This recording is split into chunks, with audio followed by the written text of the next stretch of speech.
Mateus 26. Quando acabou de dizer essas coisas, Jesus disse aos seus discípulos: Como vocês sabem, estamos a 2 dias da Páscoa e o Filho do Homem será entregue para ser crucificado. Naquela ocasião, os chefes dos sacerdotes e os líderes religiosos do povo se reuniram no palácio do sumo sacerdote, cujo nome era Caifás, e juntos planejaram prender Jesus à traição e matá-lo. Mas diziam: não durante a festa, para que não haja tumulto entre o povo. Estando Jesus em Betânia, na casa de Simão, o leproso, aproximou-se dele uma mulher com um frasco de alabastro contendo um perfume muito caro. Ela o derramou sobre a cabeça de Jesus quando ele se encontrava reclinado à mesa. Os discípulos, ao verem isso, ficaram indignados e perguntaram: por que este desperdício? Este perfume poderia ser vendido por alto preço e o dinheiro dado aos pobres. Percebendo isso, Jesus lhes disse: por que vocês estão perturbando essa mulher? Ela praticou uma boa ação para comigo. Pois os pobres vocês sempre terão consigo, mas a mim vocês nem sempre terão. Quando derramou este perfume sobre o meu corpo, ela o fez a fim de me preparar para o sepultamento. Eu asseguro que em qualquer lugar do mundo inteiro onde este evangelho for anunciado, também o que ela fez será contado em sua memória. Então um dos 12, chamado Judas Iscariotes, dirigiu-se aos chefes dos sacerdotes e lhes perguntou: o que me darão se eu o entregar a vocês? E fixaram-lhe o preço, 30 moedas de prata. Desse momento em diante, Judas passou a procurar uma oportunidade para entregá-lo. No primeiro dia da festa dos pães sem fermento, os discípulos dirigiram-se a Jesus e lhe perguntaram: onde queres que preparemos a refeição da Páscoa? Ele respondeu dizendo que entrassem na cidade, procurassem um certo homem e lhe dissessem: o mestre diz, o meu tempo está próximo, vou celebrar a Páscoa com meus discípulos em sua casa. Os discípulos fizeram como Jesus os havia instruído e prepararam a Páscoa. Ao anoitecer, Jesus estava reclinado à mesa com os 12. E, enquanto estavam comendo, ele disse: digo que certamente um de vocês me trairá. Eles ficaram muito tristes e começaram a dizer-lhes, um após outro: com certeza não sou eu, Senhor.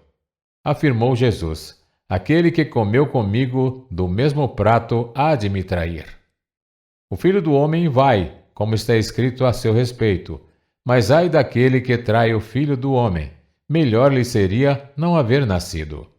Então Judas, que haveria de traí-lo, disse: com certeza não sou eu, mestre. Jesus afirmou: sim, é você.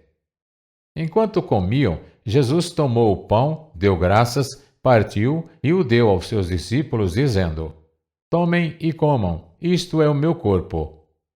Em seguida tomou o cálice, deu graças e o ofereceu aos discípulos, dizendo: bebam dele todos vocês. Isto é o meu sangue da aliança, que é derramado em favor de muitos, para o perdão de pecados.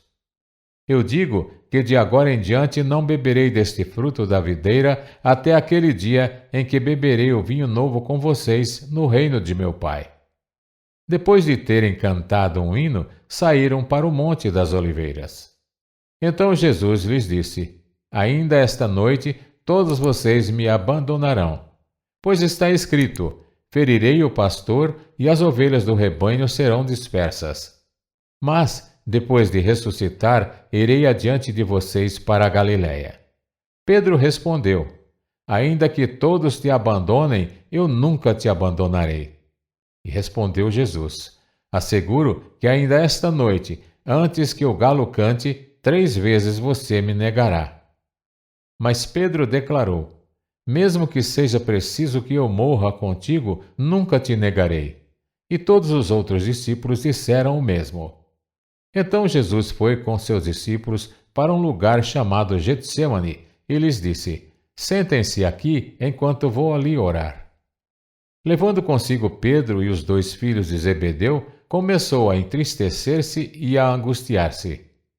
Disse-lhes então: A minha alma está profundamente triste, numa tristeza mortal. Fiquem aqui e vigiem comigo. Indo um pouco mais adiante, prostrou-se com o rosto em terra e orou: Meu pai, se for possível, afasta de mim este cálice. Contudo, não seja como eu quero, mas sim como tu queres. Depois voltou aos seus discípulos e os encontrou dormindo. Vocês não puderam vigiar comigo nem por 1 hora? Perguntou ele a Pedro. Vigiem e orem, para que não caiam em tentação. O espírito está pronto, mas a carne é fraca.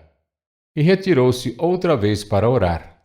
Meu pai, se não for possível afastar de mim este cálice sem que eu o beba, faça-se a tua vontade.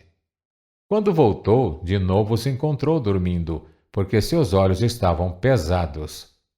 Então os deixou novamente e orou pela terceira vez, dizendo as mesmas palavras. Depois voltou aos discípulos e lhes disse: Vocês ainda dormem e descansam? Chegou a hora. Eis que o Filho do Homem está sendo entregue nas mãos de pecadores. Levantem-se e vamos. Aí vem aquele que me trai. Enquanto ele ainda falava, chegou Judas, um dos 12. Com ele estava uma grande multidão armada de espadas e varas, enviada pelos chefes dos sacerdotes e líderes religiosos do povo. O traidor havia combinado um sinal com eles, dizendo-lhes: Aquele a que eu saudar com um beijo é ele, prendam-no. Dirigindo-se imediatamente a Jesus, Judas disse: Salve, mestre, e o beijou. Jesus perguntou: Amigo, o que o traz? Então os homens se aproximaram, agarraram Jesus e o prenderam. Um dos que estavam com Jesus, estendendo a mão, puxou a espada e feriu o servo do sumo sacerdote, decepando-lhe a orelha. Disse-lhe Jesus: Guarde a espada, pois todos os que empunham a espada, pela espada morrerão. Você acha que eu não posso pedir a meu Pai e ele não colocaria imediatamente à minha disposição mais de 12 legiões de anjos? Como então se cumpririam as Escrituras que dizem que as coisas deveriam acontecer desta forma? Naquela hora, Jesus disse à multidão: Estou eu chefiando alguma rebelião para que vocês venham prender-me com espadas e varas? Todos os dias eu estive ensinando no templo, e vocês não me prenderam. Mas tudo isso aconteceu para que se cumprissem as Escrituras dos profetas. Então todos os discípulos o abandonaram e fugiram. Os que prenderam Jesus o levaram a Caifás, o sumo sacerdote, em cuja casa se haviam reunidos os mestres da lei e os líderes religiosos. E Pedro o seguiu de longe até o pátio do sumo sacerdote, entrou e sentou-se com os guardas para ver o que aconteceria. Os chefes dos sacerdotes e todo o sinédrio estavam procurando um depoimento falso contra Jesus para que pudessem condená-lo à morte. Mas nada encontraram, embora se apresentassem muitas falsas testemunhas. Finalmente, se apresentaram 2 que declararam: Este homem disse: Sou capaz de destruir o santuário de Deus e reconstruí-lo em 3 dias. Então o sumo sacerdote levantou-se e disse a Jesus: Você não vai responder à acusação que estes fazem? Mas Jesus permaneceu em silêncio. O sumo sacerdote lhe disse: Exijo que você jure pelo Deus vivo. Se você é o Cristo, o Filho de Deus, diga-nos. Tu mesmo o disseste, respondeu Jesus. Mas eu digo a todos vós: chegará o dia em que vereis o Filho do Homem assentado à direita do Poderoso e vindo sobre as nuvens do céu. Foi quando o sumo sacerdote rasgou as próprias vestes e disse: Blasfemou. Por que precisamos de mais testemunhas? Vocês acabaram de ouvir a blasfêmia. O que acham? É réu de morte, responderam eles. Então alguns lhe cuspiram no rosto e lhe deram murros, outros lhe davam tapas e diziam: Profetize-nos, Cristo. Quem foi que bateu em você? Pedro estava sentado no pátio e uma criada, aproximando-se dele, disse: Você também estava com Jesus, o Galileu. Mas ele o negou diante de todos, dizendo: Não sei do que você está falando. Depois saiu em direção à porta, onde outra criada o viu e disse aos que estavam ali: Este homem estava com Jesus, o Nazareno. E ele, jurando, o negou outra vez: Não conheço esse homem. Pouco tempo depois, os que estavam por ali chegaram a Pedro e disseram: Certamente você é um deles. O seu modo de falar o denuncia. Aí ele começou a lançar maldições e a jurar: Não conheço esse homem. Imediatamente um galo cantou. Então Pedro se lembrou da palavra que Jesus tinha dito: Antes que o galo cante, você me negará 3 vezes.